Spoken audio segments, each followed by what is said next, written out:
Alright, so got it all cleaned up. Got my pattern for the left-hand turnout. Let's build a left-hand turnout. So this will be 21 turnout 1. Get it so complicated, can't keep track of them. That'll be fun. Okay, I'm going to take my curved radius, and I used the sweepsticks when I designed this, so I know I've got an 18.5 inch radiuses on these. What's kind of cool is you can set these in and hold it and get all your stuff lined up if you need to. But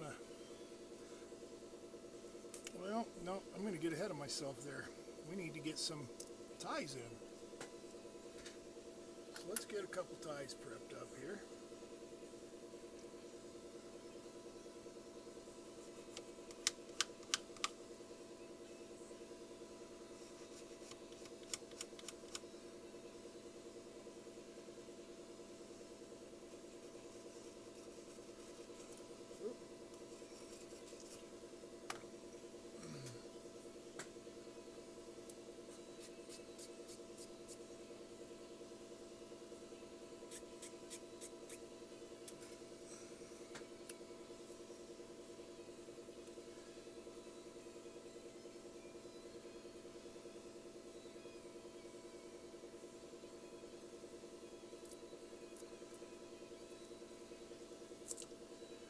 There we go, we got one in there.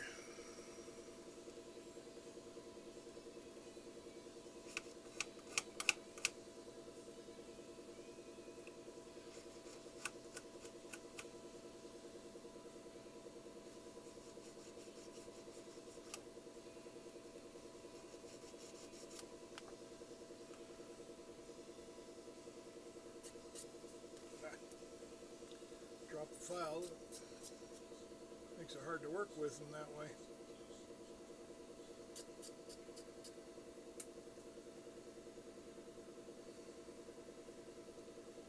Alright, come in and put one on this side of the throw.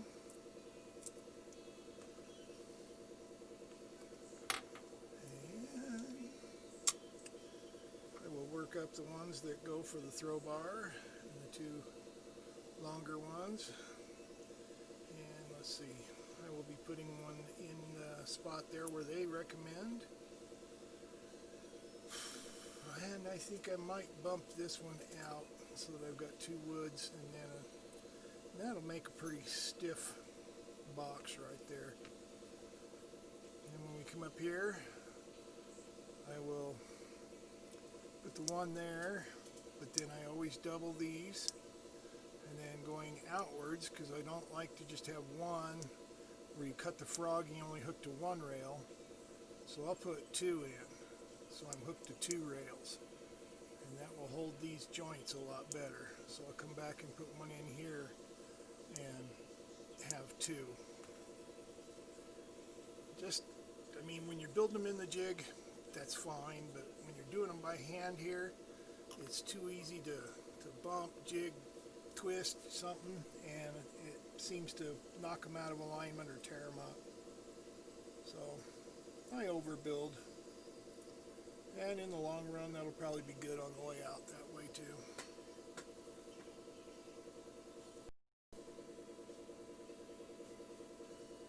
I thought I'd show you some of the products that I'm going to be using on this for my wood ties. We'll use the milled lumber from Kapler. It's just an N-scale standard profile tie. You can buy them in bulk. Pretty good stuff. I did get me a saw that I'm going to start cutting my own, but I'm going to use them in this. This is my one for the throw bar, or or no, the throw bars over there. This is your bulk clover house. Just ties, PC ties. Comes in the strips.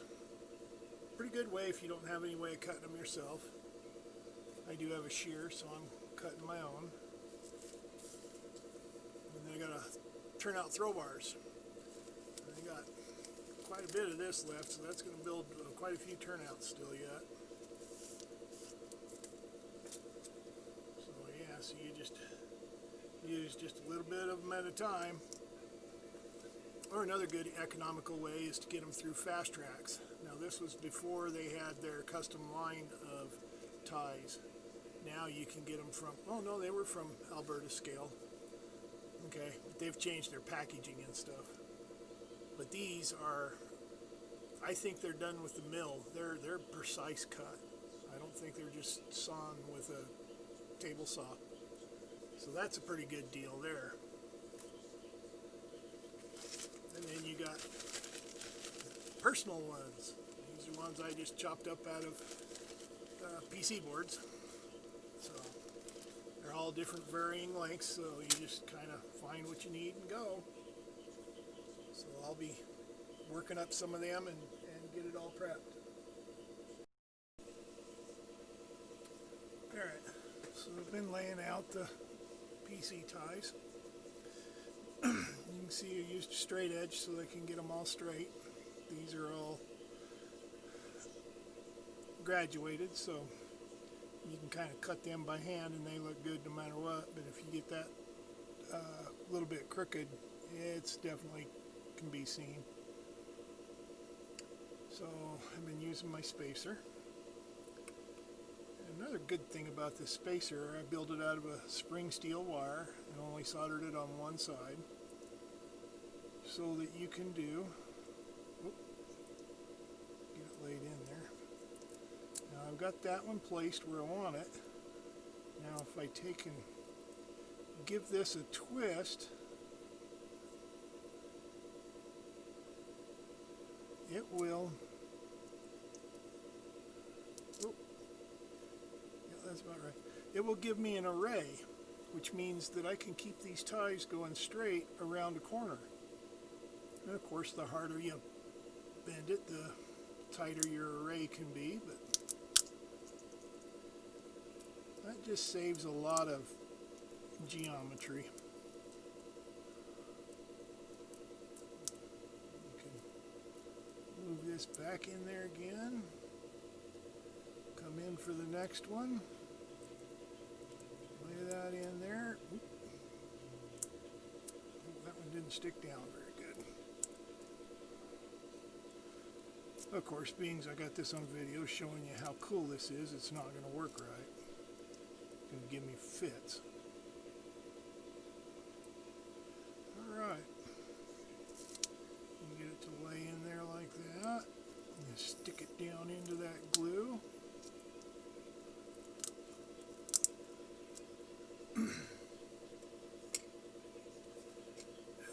Go. So now my rails should be able to continue on right on around and connect right up there, and this one connect right on around, and all my spacing's correct. I will oh, the throw bar, you notice that it's not lining up on my template. What I do is I'll lay in this long one right here on the template where it goes, and then the leading edge, which is or be the trailing edge of this throw bar, it's got the proper gap right there, but being as I use the oversized throw bar, it comes and gives you, you can see in the template back here where this tie should be sitting over almost a full tie's width. So by the time you put in your clearance, where I've got the tweezers right there on each side, by the time you get that clearance in there, you're a half a tie off. So these, you can come down and just put them where the spaces are supposed to be, and where the ties are drawn on there, that's where your spaces will be. And if you do that on all your turnouts, you can do that oversized throw bar and it doesn't throw off your eye when you look at it. I mean, yeah, you will see the oversized throw bar, but everything will still be in a uniform pattern. So it doesn't look like just Joe Henry built that sucker.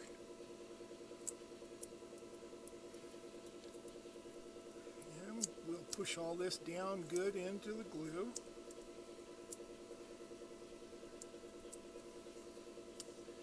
And I'll probably move this up and get these all lined perfectly up here so that it continues that straight line.